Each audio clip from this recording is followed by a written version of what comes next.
Messieurs, je pense qu'on peut applaudir cette table ronde qui a été très, très complète et merci à chacun d'entre vous. On passe maintenant à la table ronde numéro 2. Quels outils pour maîtriser la demande en énergie? La transition était assurée. Avec Alexandra Zahir, chargée de mission maîtrise de l'énergie à la Chambre de commerce et d'industrie des îles de Guadeloupe, sur les voies et moyens de la maîtrise de l'énergie pour les professionnels. André Smézières, directeur général de Génergie et président de Synergile, sur l'avenir des véhicules terrestres. Sophie Saint-Charles, adjointe aux relations institutionnelles et politiques au Grand Port maritime de Guadeloupe, et Patricia Piccini, directrice régionale de CMA-CGM, sur la décarbonation du secteur portuaire et maritime. Et on m'indique ne pas encore avoir vu Éric Michel, le directeur général Antilles d'Air Caraïbes, qui est sans doute retenu par une discussion d'NAO qu'il a aujourd'hui, et c'est un sujet raisonnablement qu'il ne pouvait pas déserter. Donc peut-être il nous rejoindra, mais pour l'instant il n'est pas là.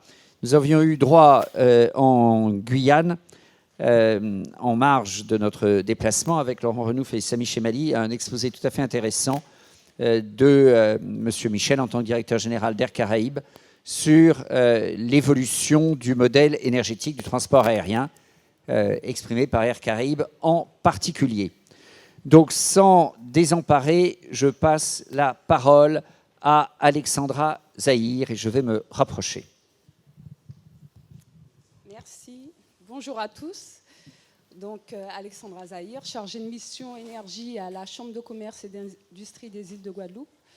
Il nous revient l'honneur de pouvoir ouvrir cette deuxième table ronde de la FEDOM, du séminaire de la FEDOM, 4e séminaire, consacré aux entreprises au cœur de la transition énergétique. Je le ferai en tandem avec le membre élu, représentant de la Chambre de commerce et d'industrie des îles de Guadeloupe, M. Michel Clavry, qui vient non seulement représenter le président de la CCI, mais également qui intervient en tant qu'expert, puisqu'il est membre élu, membre de la commission industrie, mais également de la commission développement durable, et qu'il suit les dossiers et même voire est initiateur de certains dossiers et de certaines réflexions. Donc, deuxième table ronde, dont le volet est le suivant: quels outils pour maîtriser la demande en énergie? J'aurai la lourde charge de commencer cette deuxième table ronde. J'essaierai de le faire en tandem avec M. Michel Clavry. Je pédalerai devant, en tout cas j'essaierai. L'idée, c'est de pouvoir effectivement exposer ce que la CCI, la Chambre de commerce et d'industrie des îles de Guadeloupe, entend par les voies et moyens de la MDE pour revenir, s'il vous plaît, pour conduire nos entreprises du territoire vers cette transition énergétique tant voulue. De manière pratico-pratique, la Chambre de commerce et d'industrie des îles de Guadeloupe s'est positionnée depuis plus de 10 ans sur la maîtrise de l'énergie. Elle le fait en collaboration avec l'ADEME Guadeloupe et la région Guadeloupe, mais également en tant que Chambre de commerce, donc accompagnatrice de ces entreprises, du commerce, des industries et des îles de Guadeloupe, puisque au cœur même du réseau, de son réseau, elle développe également des actions, elle développe des réflexions autour de la maîtrise de l'énergie. En ce sens, depuis 2012, avec la création d'un service MDE, nous développons un certain nombre d'actions en partenariat avec les élus locaux, mais aussi les acteurs locaux du territoire. Nous déployons des actions également de manière à aller plus sur du pratico-pratique et à accompagner nos entreprises tant en termes de sensibilisation que d'accompagnement. La première table ronde était consacrée à l'autonomie énergétique. Il s'agissait de faire un état des lieux de l'autonomie énergétique de la Guadeloupe, mais également de présenter les enjeux en termes de PPE. Ces enjeux-là sont ambitieux, très ambitieux, et en termes de maîtrise d'énergie concernant les entreprises, il est vrai qu'il reste beaucoup à faire, puisque la part du tertiaire dans la consommation énergétique est importante, 26%. Donc le chemin est encore long, mais nous nous employons à faire à faire tout le nécessaire pour pouvoir conduire nos entreprises vers cette maîtrise de l'énergie. Comment? De manière pratico-pratique, avec des dispositifs que nous mettons en place. Même ces dispositifs, nous les déployons avec l'ADEME et la région Guadeloupe depuis 12 ans. Depuis 12 ans, oui, exactement, mais également avec des actions de sensibilisation et d'accompagnement au cœur même du réseau, puisque la CCI, les chambres de commerce, sont également les premiers relais de l'État en termes de sensibilisation, les premiers relais à déployer les dispositifs. De manière pratico-pratique, comme je le disais, nous avons plusieurs dispositifs que nous mettons en place. La prochaine diapo le mettra en avant. Des dispositifs d'accompagnement et de conseil en entreprise, mais également des dispositifs de sensibilisation, d'information et de communication auprès de nos entreprises. Nous faisons aussi en sorte de défendre les intérêts des entreprises en lançant des réflexions, en lançant des études autour de la maîtrise de l'énergie. Monsieur Claverie aura l'occasion de parler d'une étude que nous déployons, que nous avons lancée depuis 2022 sur la mobilité électrique et précisément sur les infrastructures de bornes de recharge. Alors, en termes d'accompagnement et de conseil en entreprise, nous avons plusieurs dispositifs. Des flash diag énergie qui sont des autodiagnostics en ligne, comme nous le disons, hein, c'est du pratico-pratique. Nous faisons également des visites en énergie dans le cadre des programmes d'action annuels que nous développons sous l'égide de l'ADEME Guadeloupe et de la région Guadeloupe. Nous avons à peu près une quinzaine de visites énergie que nous déployons en entreprise.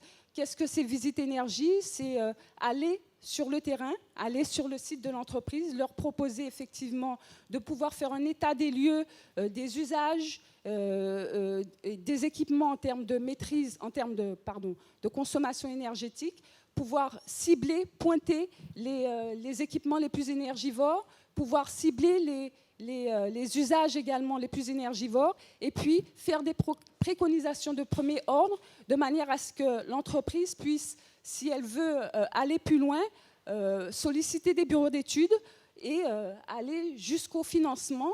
Et en cela, nous accompagnons également l'entreprise avec les montages de dossiers de financement.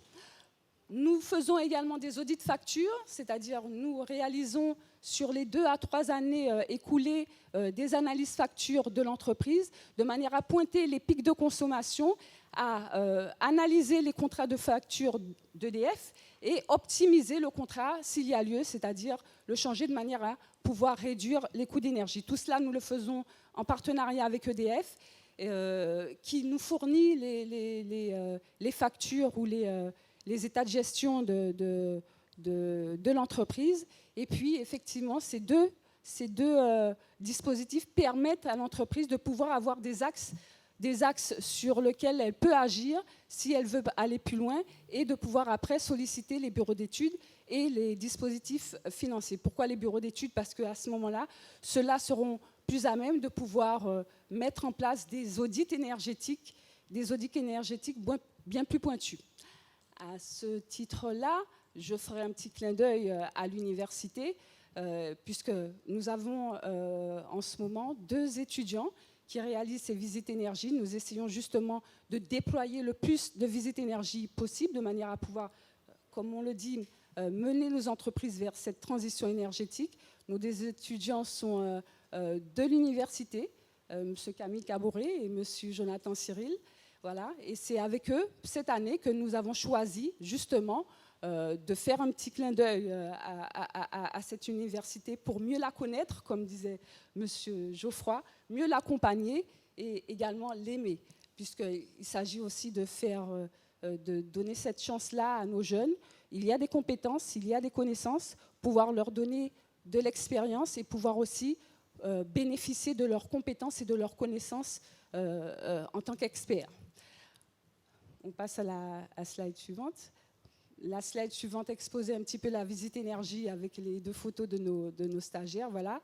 En termes de bilan, qu'est-ce qu'on peut dire? Comme je le disais, c'est que le nombre de visites énergie est à peu près de 15 visites énergie par année. On est à peu près à 10 audits de facture par année.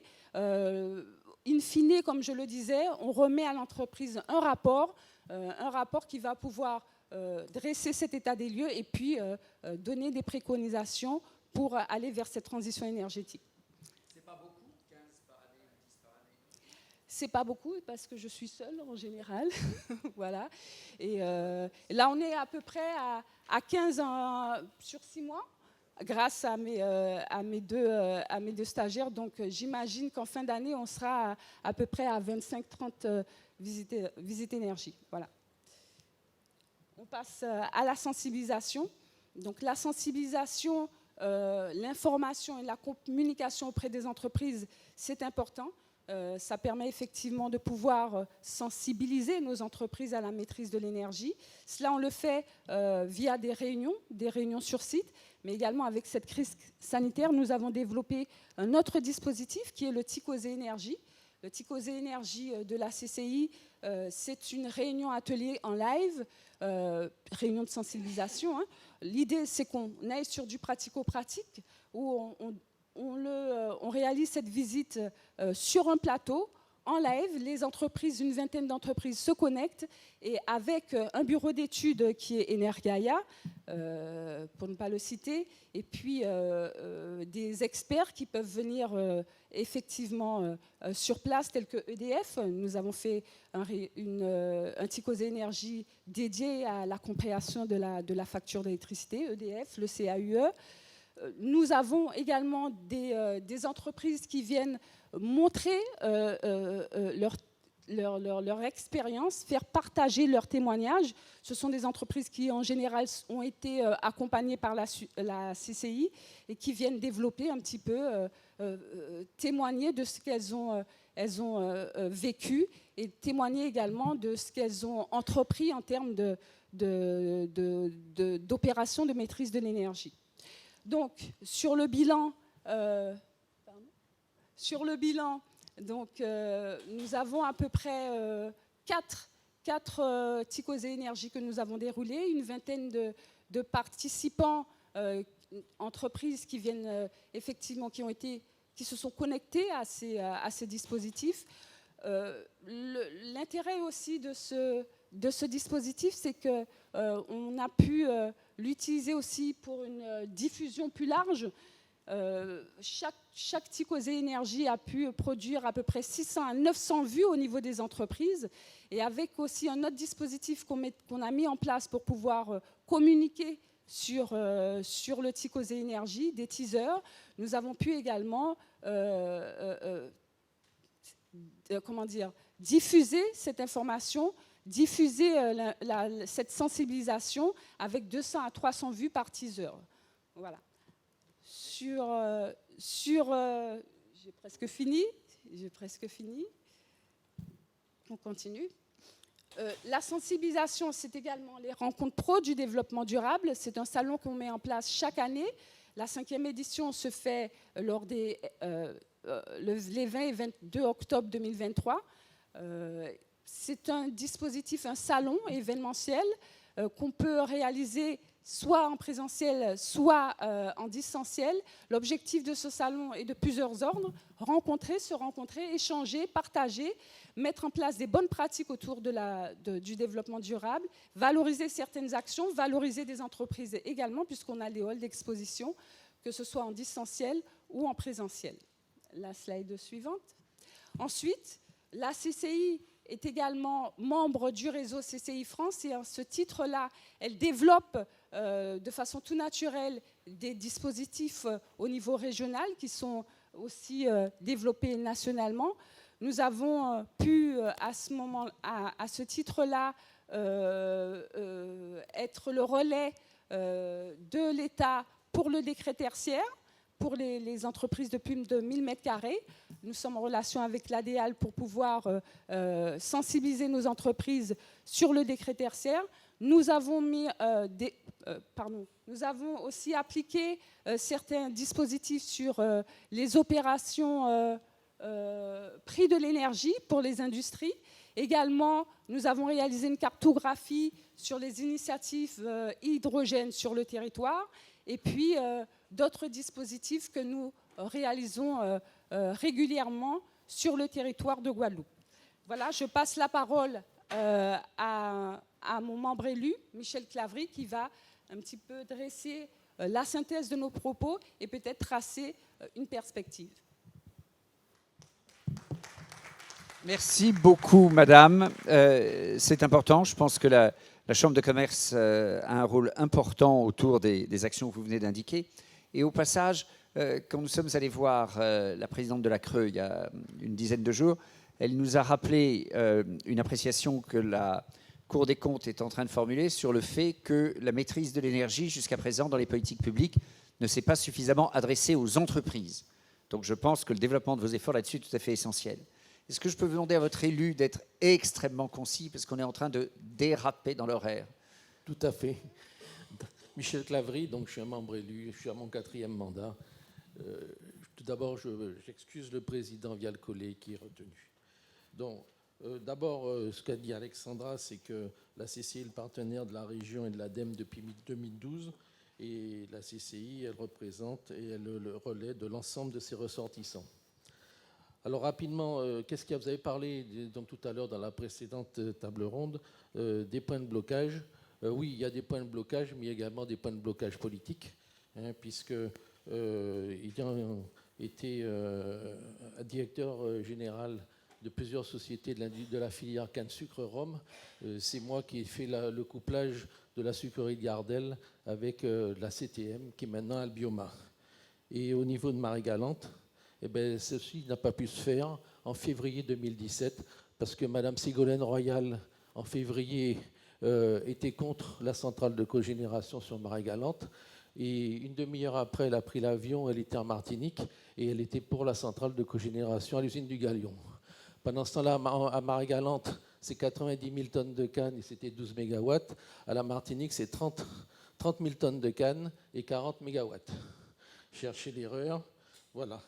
Après ça, sur la partie énergétique, sur la bagasse, actuellement, il y a des nouvelles règles qui ont été faites européennes avec des transpositions et voire des surtranspositions parce que les règles européennes de 2015 n'étaient pas applicables dans l'outre-mer, mais la France, dans sa transposition, l'a appliquée à l'outre-mer.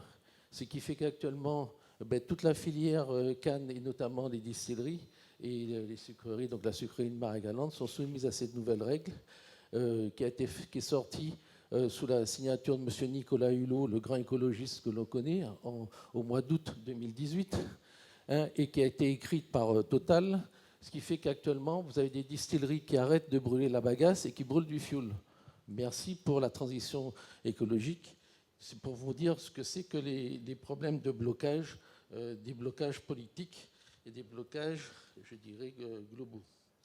Également, la bagasse, il a fallu se bagarrer puisque la bagasse était considérée comme un déchet jusqu'au début de l'année dernière. Il a fallu que les distillateurs de Martinique fassent un procès à l'État pour transformer la bagasse de déchets en combustible, ce qui entraîne beaucoup de choses au niveau administratif et de suivi là-dessus. Donc, vous voyez que les problèmes ne sont pas dus uniquement aux industriels.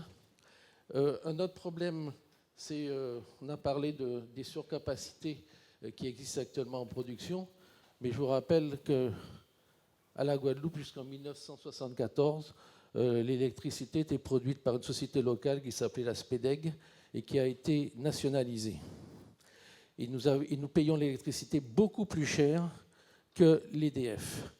Et du fait de l'inflation, nous avons rattrapé au bout de plusieurs années le prix. Mais du fait qu'il y avait maintenant l'EDF, il y a une électrification qui s'est faite dans toute la Guadeloupe, dans toutes les campagnes. C'est très bien. Mais on est arrivé en 1980 où nous avions entre 4 heures à 6 heures de coupure d'électricité par jour. Ce qui veut dire que c'est un phénomène de rattrapage qui existe. Et le système qui est mis en place, il est dû à l'État. Donc au bout d'un moment, ce n'est pas dire que l'électricité coûte 3 fois plus cher que le prix qu'elle est vendue. C'est un système global qui existe et qui n'est pas dû à nous, puisqu'on a incité à la consommer. C'est très bien Il n'y a pas de problème là-dessus. Mais il ne faut pas dire que c'est notre faute à nous et dire qu'on nous met à la figure que ça coûte 3 fois plus cher. Mais c'est comme ça, c'est pas nous. Soit nous sommes des départements d'outre-mer, nous devons avoir les mêmes avantages. Après ça, sur la partie, je dirais, déploiement des bornes. Depuis 1 an, au niveau de la CCI, nous travaillons. Nous avons rencontré les producteurs d'énergie, les locations de voitures, les gîtes, les hôtels, les pétroliers, etc. Ce qu'on peut voir, c'est qu'il n'y a pas de coordination.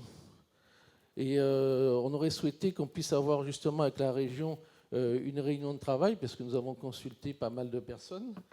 Par exemple, quand je vois qu'on déploie des bornes sur le parking de la gare maritime de Bergevin qui va sur Marie-Galante, les voitures arrivent à 8h du matin, elles repartent à 17h. Donc, ce qui veut dire qu'on bloque les bornes, ceux qui se bornent, on bloque les bornes pendant 9 heures. Alors, il y a un prix pour se borner et un prix pour prendre les kilowatts.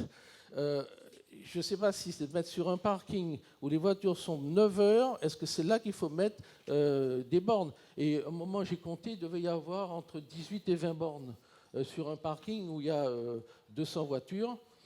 Peut-être que ça fait partie des normes, vous savez, c'est réglé, et on prend des normes et on les applique, mais la réalité, le quotidien, je ne pense pas que ce soit la meilleure solution. Je ne voudrais quand même pas monopoliser là, donc je vais en rester là. Merci, Monsieur le Ministre.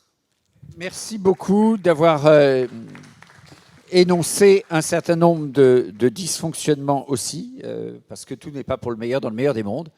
Et c'est important d'évoquer cela. Vous avez habillé quelques personnes au passage.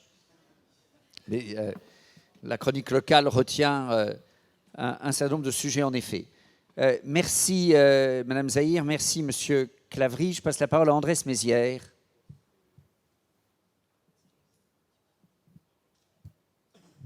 Avec un esprit de concision et de percutance dont nous te remercions. Merci. Merci Monsieur le Ministre. Bonjour à toutes et à tous, Mesdames, Messieurs, en vos grades et qualités. J'interviens ici en tant que président du groupe Génergie. Il m'a été demandé de faire un témoignage en tant que développeur de projet sur la transition vers une mobilité décarbonée. Et c'est avec grand plaisir que je viens de témoigner de ma fenêtre de développeur de projet.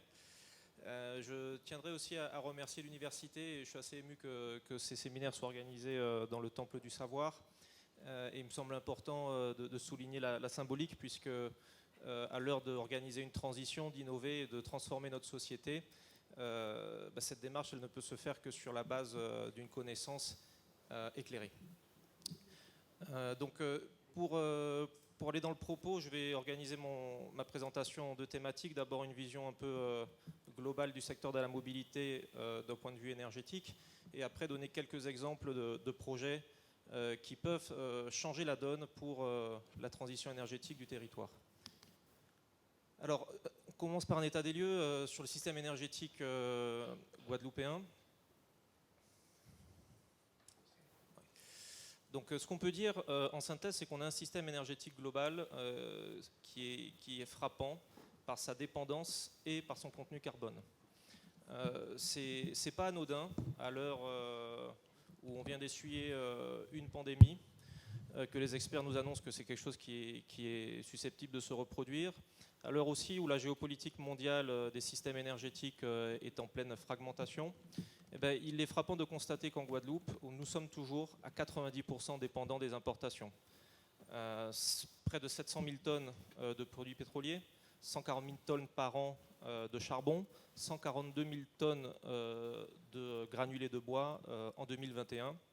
C'est l'Observatoire régional de l'énergie et du climat qui nous le dit, et je tiens d'ailleurs à saluer la qualité des travaux qui y sont menés. Et au final, en fait, lorsqu'on regarde le bilan, il y a seulement 10% de nos énergies primaires qui viennent de nos ressources locales. Ce qu'on peut dire aussi sur notre mix énergétique global, c'est qu'il est très carboné. Pour la seule combustion d'énergie sur notre territoire, nous sommes à plus de 7 tonnes par an de CO2 par habitant, c'est-à-dire que chaque Guadeloupéen, son bilan énergétique uniquement pour la consommation d'énergie, c'est le poids d'à peu près 6 voitures que vous regardez sur un parking. Sur ces 6 tonnes par an, il y en a 3 à peu près qui viennent de la production d'électricité. Un peu plus de 2 viennent du transport routier, voitures, camions, transport en commun. Et un peu moins d'une tonne vient du transport maritime et aérien qui est comptabilisé dans les bilans pour moitié sur le territoire. Donc lorsqu'on regarde les émissions de gaz à effet de serre, il y a 51% de nos émissions de gaz à effet de serre qui viennent de la génération électrique, 35% du transport routier qui se fait ici sur notre territoire, et le reste provient globalement du transport à l'interface maritime et aérienne. Et je parle ici que du bilan carbone de nos activités locales de combustion d'énergie. Je ne parle pas en fait du bilan carbone des produits que nous importons. Malheureusement, ce bilan-là est aussi très lourd. Il pèse pour à peu près 9 tonnes de CO2 par habitant chaque année. Et donc nous sommes sur un bilan carbone global pour la Guadeloupe de 15 tonnes par habitant par an, à comparer aux 7 tonnes constatées sur la moyenne nationale et européenne. Donc la situation en 2023 n'est pas anodine, puisque nous sommes, de par cette situation, exposés aux risques géopolitiques et aux évolutions qui peuvent être rapides sur les systèmes d'approvisionnement énergétique. Ce qu'on regarde aussi, ce que nous dit l'OREC, si on revient juste avant, c'est que sur le transport routier, on voit qu'en fait, sur sa part dans la consommation d'énergie, elle est très stable. C'est le talon rose que vous voyez. C'est le transport routier ici en Guadeloupe. Et vous voyez que le transport aérien et maritime, malgré la crise du Covid, retrouve une dynamique de forte croissance. Alors j'ai tâché de mettre les chiffres de la PPE et du bilan énergétique sur un seul slide, parce que souvent on donne des chiffres un petit peu à l'emporte-pièce et on les met dans des slides différentes. Je pense que sur un graphique qui donne la big picture, ça permet un peu de comprendre d'où vient l'énergie et en quoi elle est utilisée. Tout à l'heure, on évoquait que le secteur des transports, c'est 65% de l'énergie consommée. Effectivement, c'est l'énergie consommée finale et 25% pour l'électricité. Sauf que ce qu'il faut regarder lorsqu'on parle d'autonomie énergétique et de celle des transports, ce n'est pas l'énergie finale, c'est l'énergie primaire, l'énergie qui rentre sur le territoire. Et là, on voit qu'on est sur une situation... alors, vous êtes allé sur une slide un peu trop tôt. Voilà, on est sur une situation où, en fait, on voit qu'il y a un gros bloc d'énergie hydrocarbures qui vient. La moitié, à peu près, est envoyée vers un vecteur carburant pour alimenter le secteur routier et les transports maritimes et aériens. Mais l'autre moitié part sur la génération électrique, qui, elle, est complétée par le bandeau de charbon que vous voyez, un bandeau de bois importé qu'on évoquait tout à l'heure, et il est complété aussi de façon minoritaire, mais en perpétuelle croissance, d'énergie locale renouvelable. Donc vous avez aussi sur notre système énergétique 3 vecteurs qui se combinent pour approvisionner tous nos usages. Vous avez les carburants, on l'évoquait, vous avez l'électricité, vous avez aussi un peu de chaleur, on l'a évoqué. La chaleur, elle est utilisée pour faire tourner nos sucreries, certaines industries. Elle est utilisée aussi dans les ménages pour se chauffer l'eau. Et elle est aussi utilisée pour l'alimentation, puisqu'on brûle du butane pour faire de la chaleur. Donc on a en fait sur les transports, sur l'usage transport, vous avez à peu près 4000 gigawattheures qui sont consommés. On évoquait tout à l'heure, c'est 65%. Vous avez 1440 gigawattheures, c'est la taille de la consommation d'électricité de notre système électrique en Guadeloupe. Et vous avez de façon un peu plus marginale, mais qui est quand même importante sur l'industrie, 400 gigawattheures de consommation de chaleur. Alors qu'est-ce que nous dit la PPE? On évoquait tout à l'heure, c'est un débat, on nous dit qu'à court terme, il y a une solution transitoire qui est proposée avant que les énergies locales puissent prendre le relais de tous les approvisionnements. Il est proposé en fait, de switcher les importations du système électrique, que ce soit charbon ou fioul, de les switcher à du pellet de bois importé. Donc ça vous fait ce bandeau, cette transformation des bandeaux qui approvisionnent les centrales à combustion. Et ça nous permet effectivement peut-être de façon transitoire de verdir le mix électrique, c'est-à-dire les maisons, celles qui aujourd'hui approvisionnent les maisons, les entreprises, les collectivités et les usines, essentiellement. Ce qu'on voit aussi, c'est qu'à court terme, ce qui nous attend, et c'est la programmation qui l'acte, on a un développement du véhicule électrique et on a aussi des nouvelles capacités de flexibilité qui sont apportées sur le réseau, essentiellement sous forme de stockage centralisé, mais aussi de pilotage de la charge, dès que la charge, notamment des climatiseurs, des centres de production de froid, puisse être modulée à la demande du gestionnaire. Alors ce système, on l'évoquait, il est transitoire et effectivement il n'apparaît pas satisfaisant au regard des critères d'autonomie. Au regard aussi, on peut questionner sa durabilité de ce système dans un monde où on voit poindre des crises alimentaires, on voit poindre aussi des crises sur les secteurs énergétiques. On se demande si un approvisionnement en bois importé est quelque chose de durable et de sécurisé. Non pas à long terme, mais sur le très court terme, sur les 5 à 10 années qui viennent. Est-ce que c'est un schéma qui est sécurisant? Et puis, cette étape transitoire ne règle pas du tout le sujet des transports. Parce que ce qu'on le voit, c'est que l'importation du bois, elle va uniquement sur le vecteur électricité et absolument pas sur le vecteur carburant qui aujourd'hui fait rouler l'essentiel de nos transports. Alors, ce qu'on peut retenir à ce stade, c'est que du coup, en fait, cette transition du secteur des transports, elle n'est pas réglée complètement par la programmation actuelle.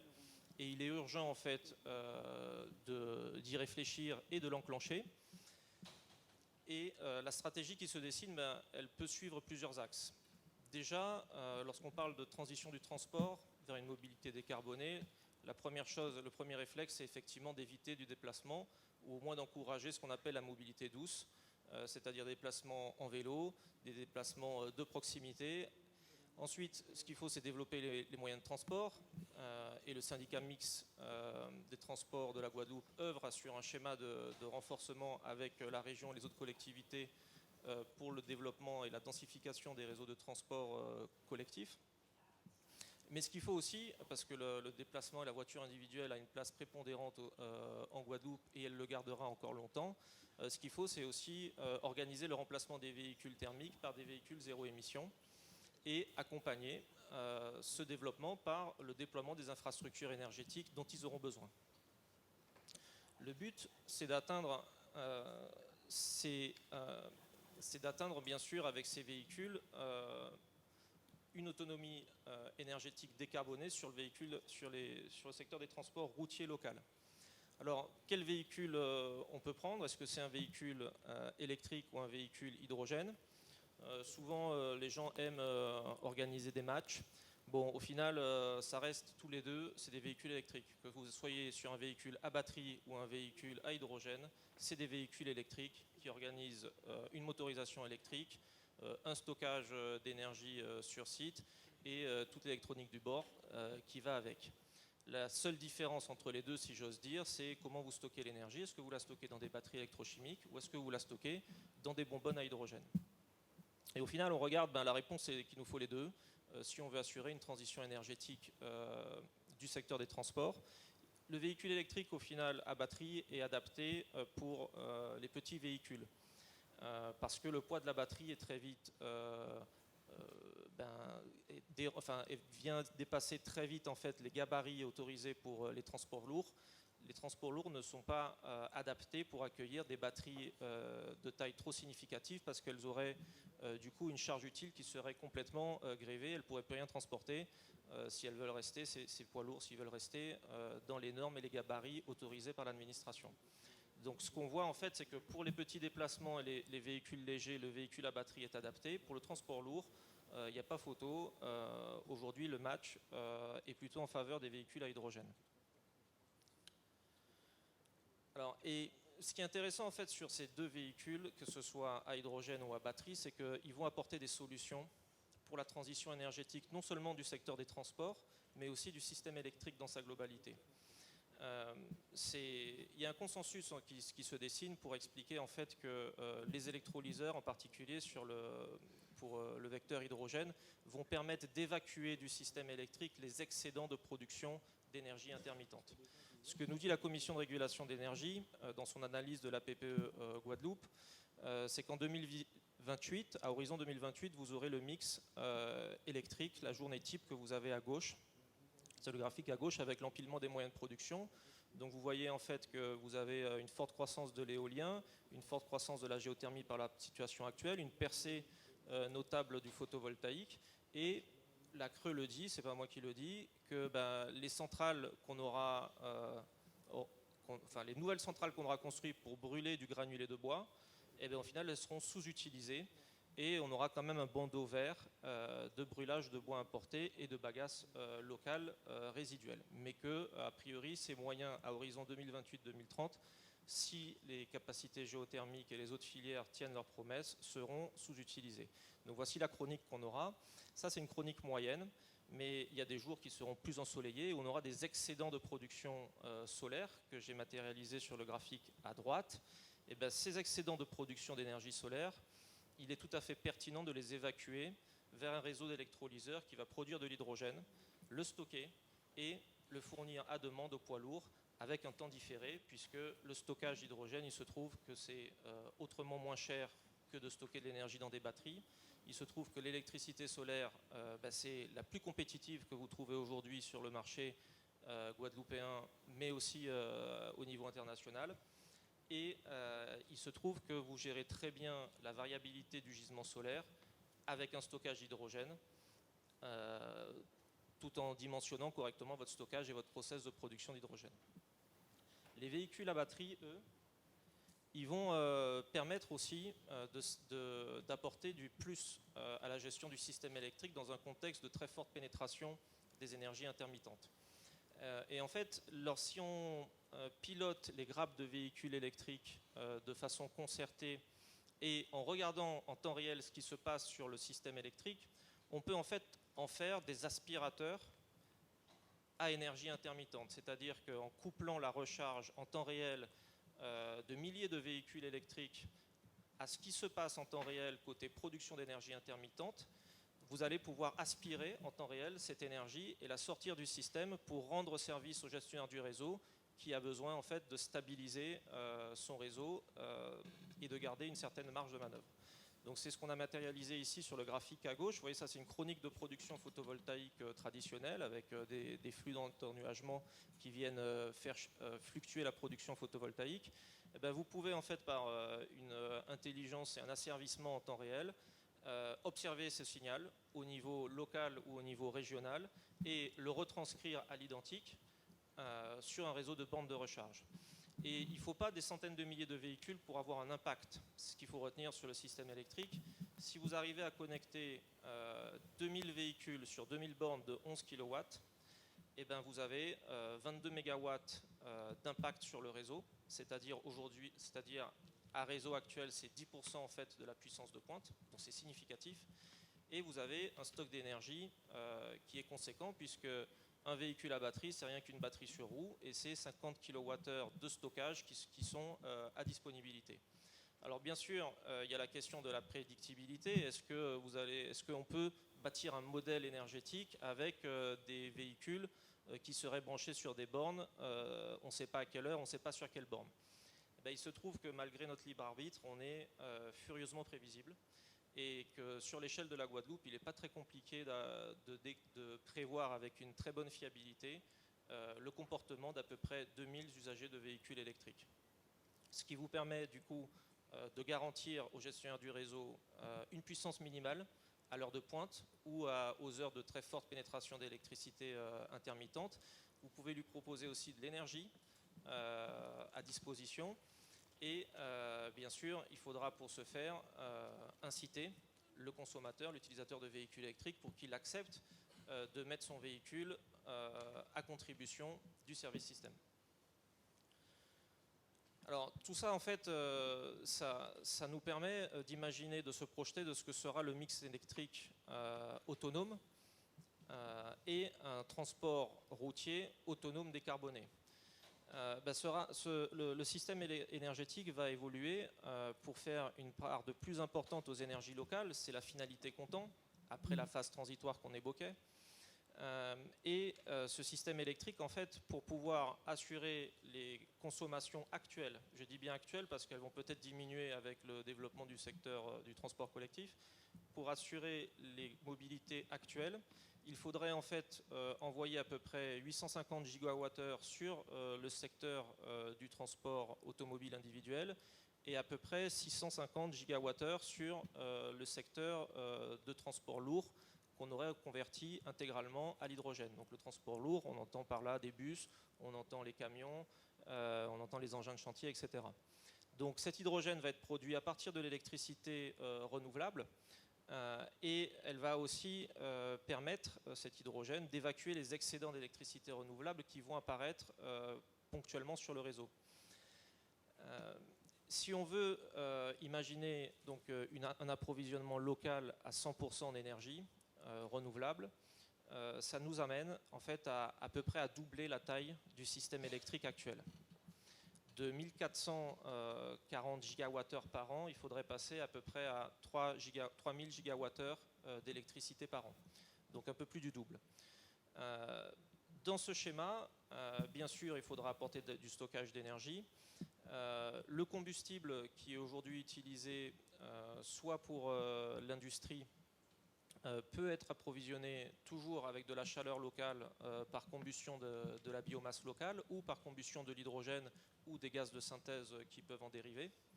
Et l'idée, en fait, c'est de réduire à portion congrue la biomasse importée, qu'elle soit liquide ou solide, pour continuer à approvisionner les centrales à combustion existantes. Oui. Alors, juste pour donner des ordres de grandeur, c'est quoi 3000 gigawattheures d'énergie? Comment on peut produire ça? J'aime bien donner des ordres de grandeur. 3000 gigawattheures d'électricité renouvelable, c'est ce qu'on évoquait tout à l'heure, comment on les produit? Eh bien, en fait, c'est l'équivalent de à peu près 26 centrales de géothermie bouillante actuelles. Si on arrive à développer 26 fois ce qu'on a fait sur bouillante, on arrive sur un mix électrique 100% renouvelable en Guadeloupe. Et en faisant disparaître tout le reste. Hein. C'est sans compter les autres, la contribution des autres filières.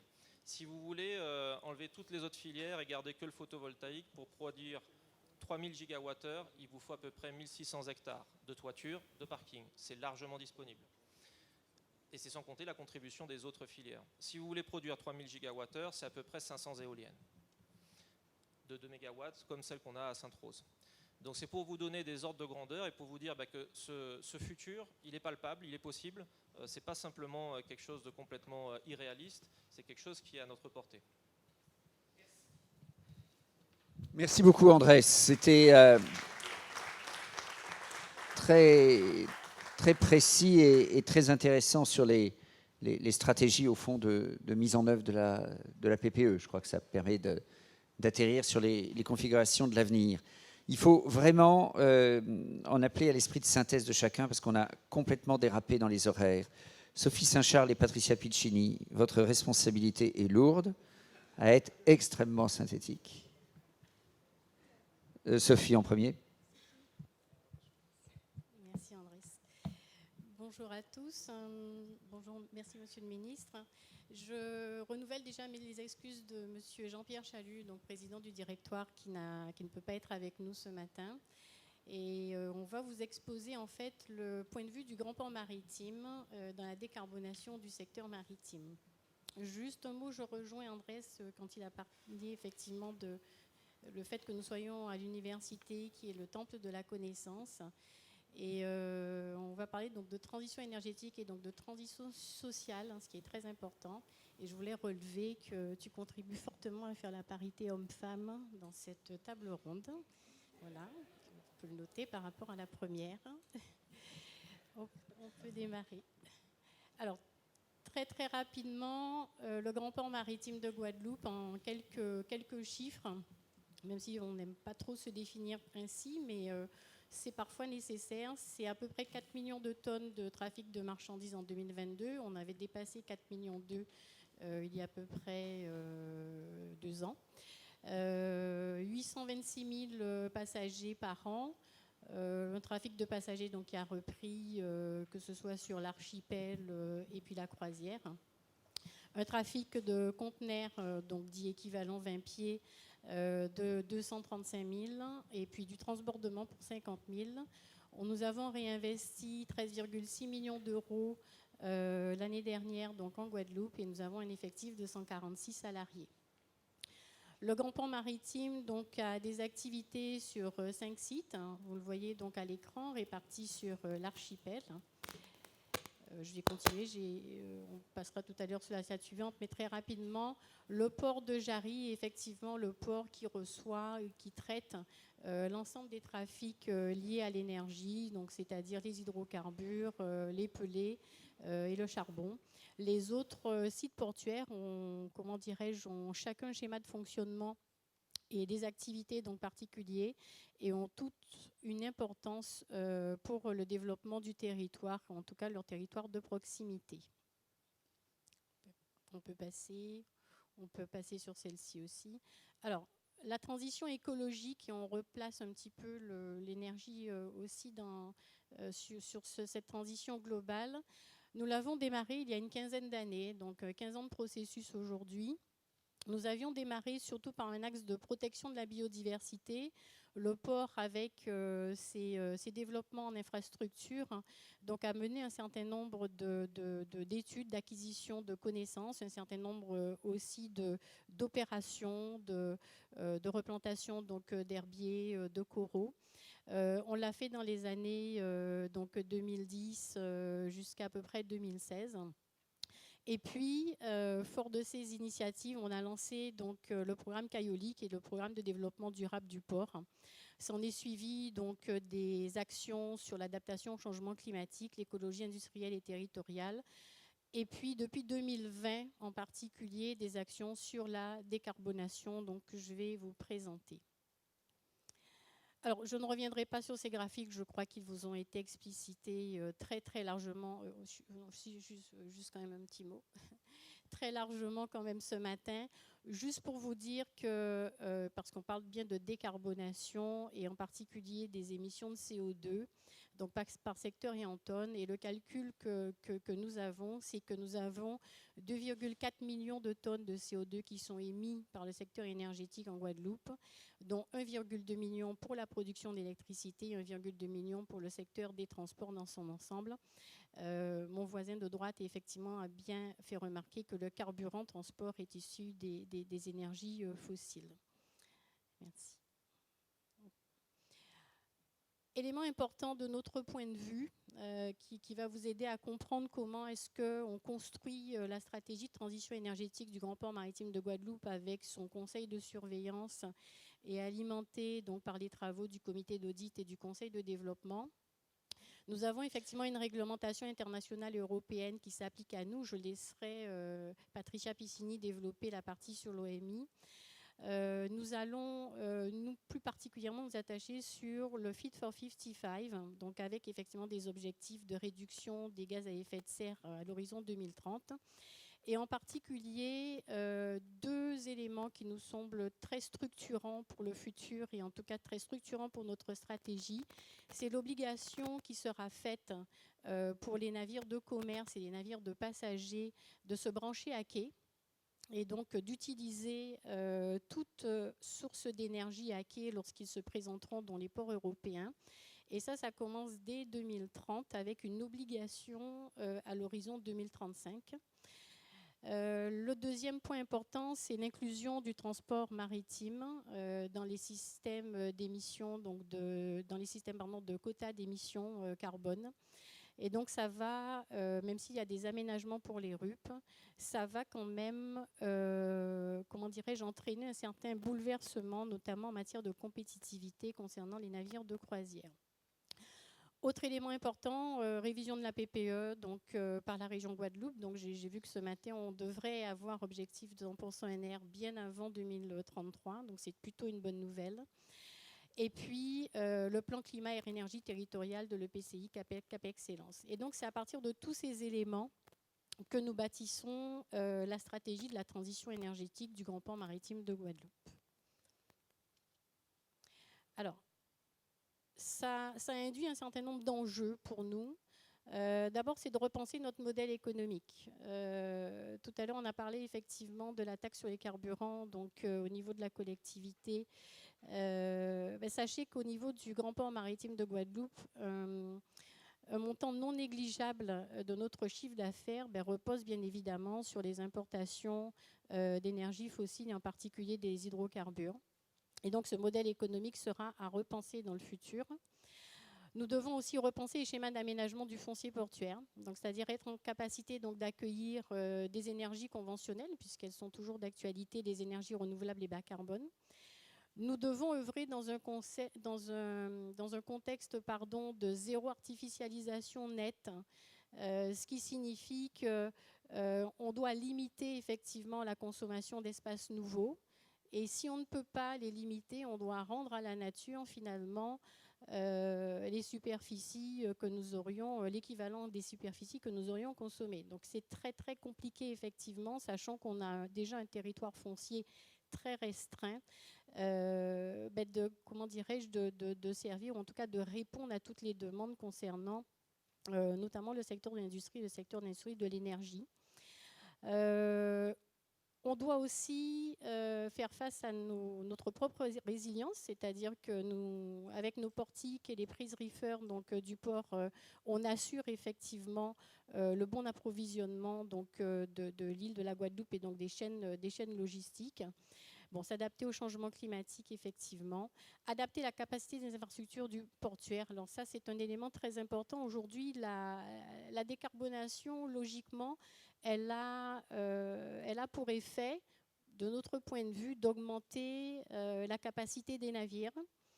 Et puis, finalement, de réduire leur vitesse. C'est-à-dire qu'en fait, l'intérêt pour les navires est de réduire les émissions carbone à la tonne transportée et puis de massifier les flux. Et tout ça a une incidence directe sur notre capacité des infrastructures portuaires et notre adaptation. Et maintenir et renforcer la compétitivité de notre place portuaire, on en parlait tout à l'heure, notamment pour la croisière. La suivante, s'il vous plaît. Un mot, mais je laisserai aussi la Patricia Piccini de CMA-CGM en parler un peu plus longuement sur le hub Antilles. Alors, on a face à nous des travaux à lancer sur une période de 2 ans pour un montant assez important, donc d'environ 160 millions d'euros. Il s'agira pour nous d'adapter nos infrastructures à la nouvelle flotte de navires plutôt bas carbone, donc qui arrivera au 1er janvier 2025. On peut continuer. Les leviers et actions d'un port. Alors, nous n'avons pas la prétention d'actionner au niveau du Grand Port maritime l'ensemble de ces leviers, mais ce graphique est important parce qu'il montre finalement l'ensemble ou la palette des actions que nous pouvons avoir à notre échelle, mais chacun dans son contexte territorial. Notre stratégie doit être territorialisée et adaptée finalement à notre contexte. Alors, outre les actions classiques que nous avons de MDE, sur lesquelles nous avons une intervention directe, mais finalement avec des enjeux assez faibles sur notre optimisation de notre consommation d'énergie, il y a des actions que l'on peut avoir sur notre zone d'influence de proximité et les ambitions que l'on peut partager avec un certain nombre d'industriels. On le verra tout à l'heure sur la slide suivante avec la zone industrielle bas carbone et la réponse que nous avons fait à cet appel à projet. Et puis, le sujet, effectivement, le sujet d'actualité, finalement, c'est le RENAC, donc c'est le raccordement électrique des navires à quai, dont je vous ai parlé au début, qui là suppose des coûts très importants, mais avec finalement une maîtrise assez moyenne du port. Pour vous donner quand même quelques idées d'ordre de grandeur, et je pense que ça va être assez parlant, un porte-conteneur, c'est de l'ordre de 5 à 7 mégawatts. Un navire de croisière, c'est 12. Et 12, c'est à peu près l'équivalent d'une petite ville comme Pointe-à-Pitre. Donc, quand on parle effectivement de production d'électricité aujourd'hui en surcapacité par rapport aux besoins, les besoins du port, qui ont été d'ailleurs bien mentionnés lors de la contribution à la PPE, contribueront fortement, en tout cas, à absorber cette production d'électricité. Alors après, à voir les conditions. ensuite, s'il vous plaît. Dernière slide, et donc je ne serai pas plus longue. Quelques exemples de ce que nous avons entrepris. 2 éléments importants sur lesquels je souhaite revenir. C'est le projet Magique, donc subventionné dans le cadre d'Intérêt Caraïbes, qui est un projet qui utilise donc l'énergie du vent pour fabriquer donc de l'énergie à base d'hydrogène. Enfin, avec le vecteur donc hydrogène. Alors, pour fabriquer, on en est aux études d'opportunité et de faisabilité. Je laisserai M. Gorintin tout à l'heure donc donner un peu plus d'explications sur cette technologie. On porte ce projet avec la SARA et le Grand Port de la Martinique et un partenaire caribéen. Et puis l'autre élément important, c'est cet appel à projet, donc ZIBAC, pour lequel la candidature du port de la SARA, et là je vais tous les citer parce que c'est important, donc de GMA, de Lafarge, de Frigodome, d'Albioma, d'EDF, PEI, et je pense que je n'ai oublié personne. Donc a été déposé vendredi. Il s'agit pour nous en fait de déterminer une trajectoire de décarbonation de la zone industrielle de Jarry pendant les années à venir et donc de limiter les émissions. Je dois dire au passage que c'est, je crois, le seul dossier Outre-mer qui a été déposé à cet appel à projet national.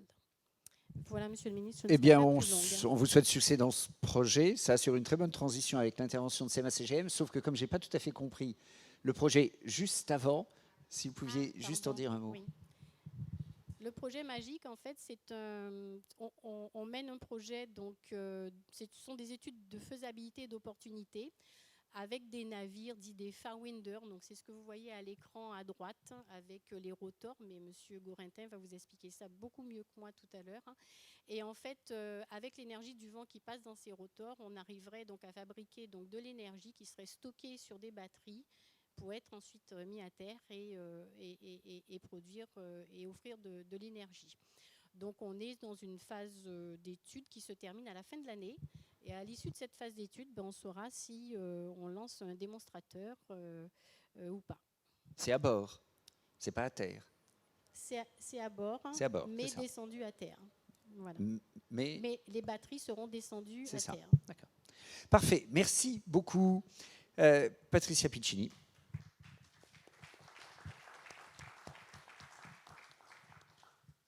Monsieur le ministre, mesdames et messieurs, bonjour.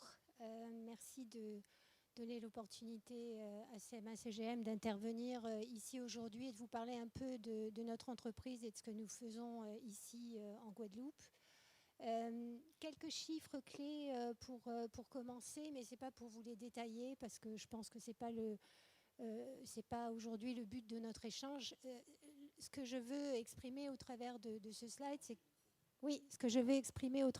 slide, c'est effectivement que nous sommes une société internationale et en fait CMA-CGM est connu ici surtout pour les containers et pour les bateaux, mais en réalité évidemment nous avons procédé à une diversification des activités ces dernières années et nous sommes extrêmement concernés par la transition énergétique évidemment, puisque comme vous le voyez nous opérons les navires, mais évidemment aussi la logistique avec notre filiale CEVA et plus récemment des avions. Donc c'est doublement important ou triplement important pour nous d'avoir des plans très établis au sujet de ce que l'entreprise a à accomplir dans les prochaines décennies. Alors, juste aussi un point de mise en perspective de ce que je vais vous expliquer sur la Guadeloupe, parce qu'il faut bien savoir que ce n'est pas le fruit du hasard. Évidemment, un groupe si fortement impliqué dans la transition énergétique doit avoir un plan qui est un plan global, donc qui est un plan mondial sur les 160 pays dans lesquels nous opérons. Et donc ce plan, il s'articule autour de 3 piliers. Je vais encore une fois pas vous donner tous les détails aujourd'hui, mais vous savez que sur la partie du milieu qui est Acting for Planet, il y a un certain nombre de points qui sont extrêmement importants pour nous, dont lutter effectivement contre le changement climatique. On s'adosse depuis 2019 avec le Global Compact sur les objectifs de développement durable de l'ONU.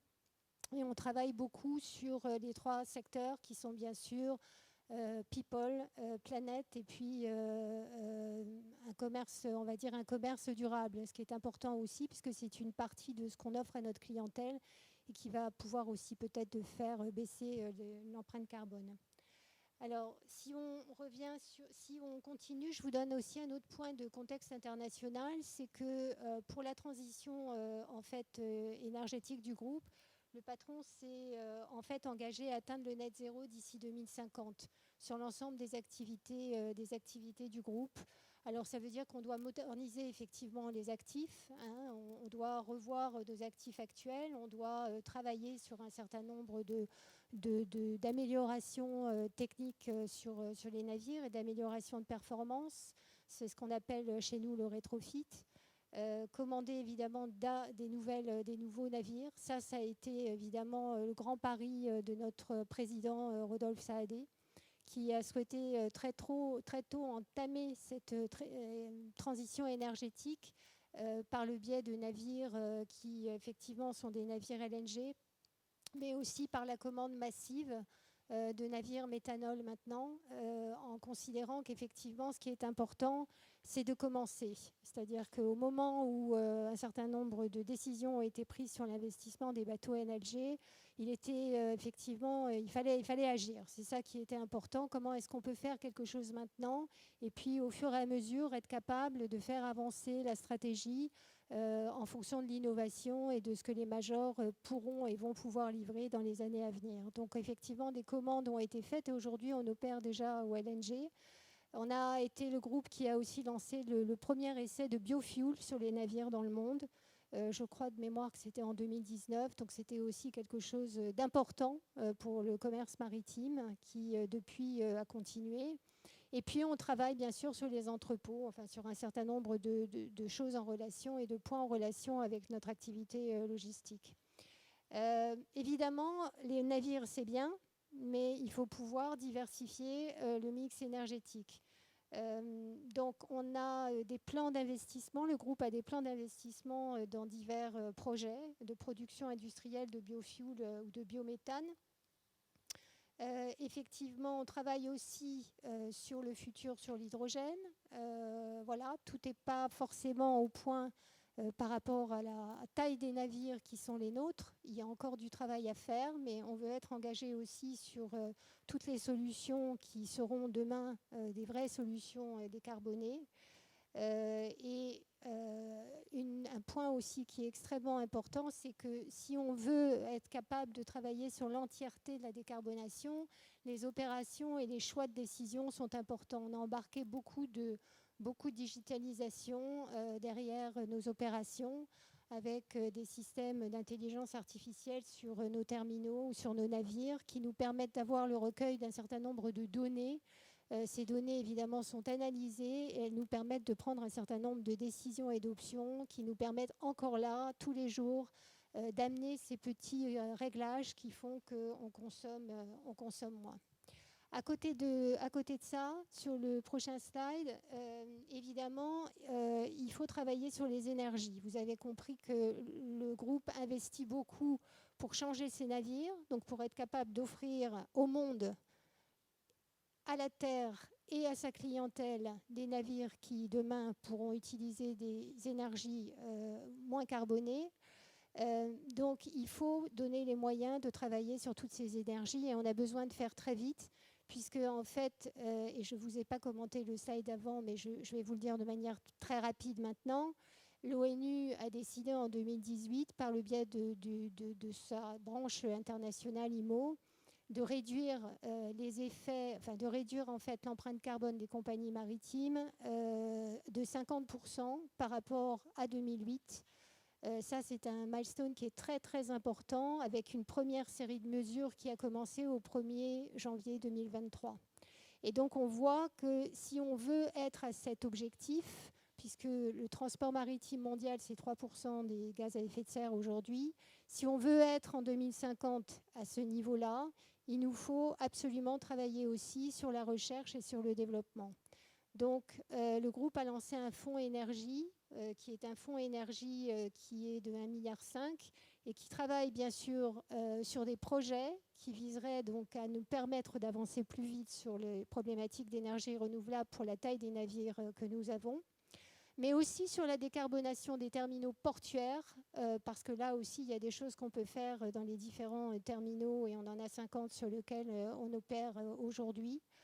Et puis, bien sûr, de travailler sur les mobilités des collaborateurs avec des tas d'initiatives qui sont prises à travers le monde en fonction des territoires.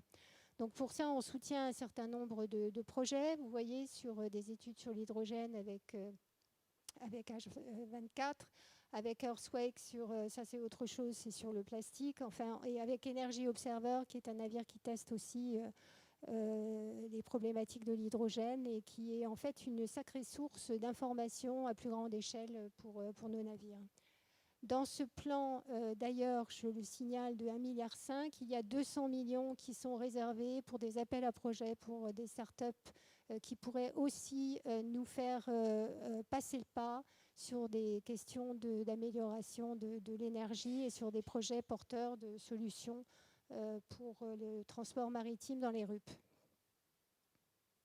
Alors, quelles applications en Guadeloupe, maintenant que je vous ai dit tout ça, pour que vous compreniez le contexte? D'abord, c'est évidemment notre engagement à être au rendez-vous en 2050, avec une commande, comme je vous l'ai dit, massive de navires sur d'abord du LNG, puis maintenant du méthane. Et puis on verra bien, en fonction de l'avenir, de la recherche, ce qui est possible de faire, d'autres énergies certainement. On a d'autres groupes de concurrents qui s'intéressent beaucoup à l'ammonia. Et on va effectivement s'y intéresser. On s'y intéresse aussi. On a quelques groupes de travail dessus. Donc les choses ne sont pas figées. Comme Monsieur le ministre l'a dit tout à l'heure, on est dans une phase de transition énergétique. On n'a pas encore atteint là où on voudrait être. Et puis évidemment, c'est un historique très fort que le groupe a dans les territoires d'outre-mer. Très très fort évidemment aux Antilles aussi, Guadeloupe, Guyane. Et donc, il a fallu trouver des solutions à des problématiques ou à des règles ou à une réglementation qui se met en place et qui a la vertu de pousser tous les opérateurs sur le bon chemin, puisque pour réduire de 50% les émissions de carbone pour 2050, eh bien, il faut faire quelque chose tout de suite aussi en Guadeloupe et aux Antilles. Donc, il faut appuyer une fois. Voilà, donc qu'est-ce qu'on fait et comment est-ce qu'on travaille là-dessus, comme tous nos collègues dans les autres pays du monde travaillent en même temps, puisque le but ici, c'est que chacun travaille sur sa zone d'influence et que chaque agence CMA-CGM dans le monde mette en place son plan en fonction de la stratégie que je vous ai montrée juste avant. Donc pour commencer, changement des navires. On a mis en place des navires il y a 3 ans, ils ne passent plus la réglementation. Donc, il faut les changer. Donc, investissement sur des navires, 7 navires OGNL qui vont être livrés fin 24, début 25. Ce sont des navires qui vont en fait nous permettre, ce sont des navires beaucoup plus gros évidemment que ce qu'on a aujourd'hui, et qui vont nous faire réfléchir un peu notre desserte régionale. Je reviendrai là-dessus tout à l'heure. Alors le LNG, c'est la solution de transition. Un navire égal, le LNG, c'est moins 20% de CO2, donc c'est déjà quelque chose à taille égale. Et effectivement, le grand avantage de ces navires, c'est la qualité de l'air, puisque SOx, NOx, particules fines, tout ça baisse. Et pour les populations côtières, c'est quelque chose qui est évidemment assez importante, comme sur l'île ici. Mais ça ne suffit pas. Quand vous prenez des bateaux plus gros, il faut les remplir. Et donc, il faut essayer de faire ici dans la Caraïbe ce qu'on a fait sur d'autres marchés depuis des années, c'est-à-dire travailler davantage la régionalisation. Ça, c'est important. Tout à l'heure, vous parliez, je crois, de 9 tonnes de CO2 par personne ici en Guadeloupe qui venaient effectivement du transport maritime. Donc, ce que nous faisons ici, c'est travailler sur cette partie-là. Ce que je vous montre ici déjà avec les PCRF XL, c'est en fait la possibilité donc, de travailler avec des navires au LNG qui aujourd'hui sont du LNG, qui pourront demain être du biométhane. Et quand je parle de moins 20%, on pourrait aussi demain évoluer vers du moins 67% et donc trouver un chemin qui nous permettra de réduire progressivement les émissions de la marchandise aussi transportée et qui arrive sur la Guadeloupe. Et ça, c'est extrêmement important. Le marché régional étoffé, c'est quoi? C'est que quand vous doublez la taille des navires sur un petit marché comme les Antilles, vous êtes obligé de les remplir autrement. Vous êtes obligé donc de transborder. Donc c'est vrai qu'on va avoir de grosses opérations de transbordement ici en Guadeloupe. On est en train d'en faire un très beau hub qui, je pense, sera une fierté d'ici quelques années pour l'île, avec des tas de programmes et de projets dedans. Mais je vais aller vite et je vais passer parce que ce n'est pas ce qui nous intéresse aujourd'hui. Mais ce qui nous intéresse, j'y serai. Mais ce qui nous intéresse aujourd'hui, c'est effectivement la régionalisation. Acheter plus proche, acheter à côté des lieux de consommation, c'est faire baisser l'empreinte carbone aussi. Et ce nouveau service, il va s'étendre dans la Grande Caraïbe, la Guyane et Fortaleza au Brésil. Et il vous permettra effectivement de pouvoir aussi avoir des marchés plus proches. Les équipements de manutention, et c'est là que je rejoins tout ce qui a été dit ce matin. Sur la partie équipement de manutention, avec ces gros navires, on va passer sur des modes opératoires très différents, avec des modes opératoires électriques. Ça veut quand même dire aussi qu'on travaille beaucoup avec le port et avec ce qui a été dit ce matin sur trouver le bon mix énergétique, puisqu'il ne s'agit pas de faire tourner, on va dire, ces RTG avec de l'électricité grise. Il faut que progressivement, on arrive à évoluer là-dessus. Donc ça, on est en train de le faire et on est en train de travailler avec le conseil de surveillance et j'ai revu ce matin un certain nombre de points sur lesquels on a déjà échangé pour essayer de trouver le bon mix énergétique ici. Et ce sera mon dernier slide. Merci. Ce sera mon dernier slide. Le projet d'opération en Green Corridor, il continue bien sûr avec le Fonds sur les énergies, puisqu'on est en train de travailler avec un fournisseur de biométhane en Hollande qui sera capable de souter ces navires et donc de faire descendre, vous le voyez, c'est du concret, à 67% les émissions. Donc vous voyez, on est déjà en phase, nous, ce n'est pas visible, mais de préparation. Et on a d'autres projets, et bien sûr, les bâtiments à Jarry, sur lesquels on va faire une rénovation complète, et The Box, qui est pour nous... qui est notre incubateur de start-up et qui nous permet aussi de trouver des pépites qui peuvent nous aider dans la recherche de ce mix énergétique en Guadeloupe. Voilà. Merci à vous. Beaucoup. Merci. Je suis désolé de la contrainte que l'horaire induit, mais toutes ces présentations sont passionnantes. Merci, mesdames, merci, monsieur.